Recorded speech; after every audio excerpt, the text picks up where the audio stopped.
Hi, I'm Ginnie Graham, editorial writer and member of the editorial board for the Tulsa World. This Sunday, on February 21st, we are writing an editorial that addresses the TPS decision to return students to in-class learning. After nearly a year, Tulsa Public School students will return to classrooms Tuesday using the latest guidance from the U.S. Centers for Disease Control and Prevention. It was an emotional decision for the school board, touching on all aspects of education, achievement gaps, teacher retention, and the health of staff and families. The 4-3 board vote reflects how parents and the public remain split on this issue. Opposition came from the board's only Black and Latino representatives, who have concerns about how COVID-19 disproportionately affects their communities, as well as the recent harsh winter weather.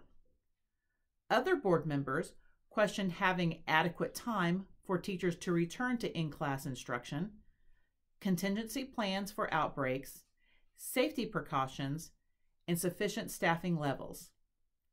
We back the board's decision, but share the anxieties. With infection rates decreasing, vaccines becoming available, and the CDC releasing specific guidelines, the time is right to welcome students back. But the district must be flexible, and the community needs to step up to help. TPS has been a target of Governor Kevin Stitt and other advocates for in-person learning, often making inapt comparisons to other districts.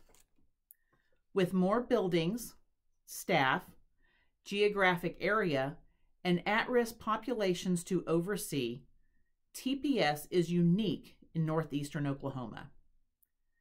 Many districts with in-person options have been forced into distance learning from time to time due to outbreaks. This becomes more complicated in bigger districts. The greater danger for COVID-19 spread in schools is not among students, but among adult staff and to the families of students. If the state is pushing the school doors to open, state leaders need to get vaccines to teachers now. No one should be forced to work in an environment where they feel unsafe. How the state and district treat teachers and staff during this pandemic will determine faculty retention, which is critical to recovering from the pandemic's damage. The CDC recommends distance, masks, and hygiene.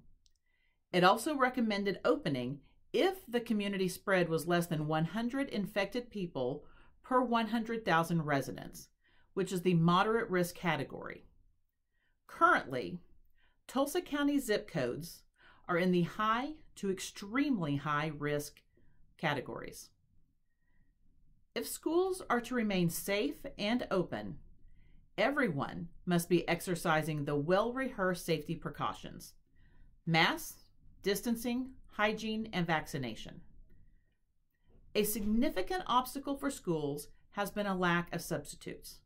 This isn't a new challenge for TPS, but one exacerbated by the pandemic.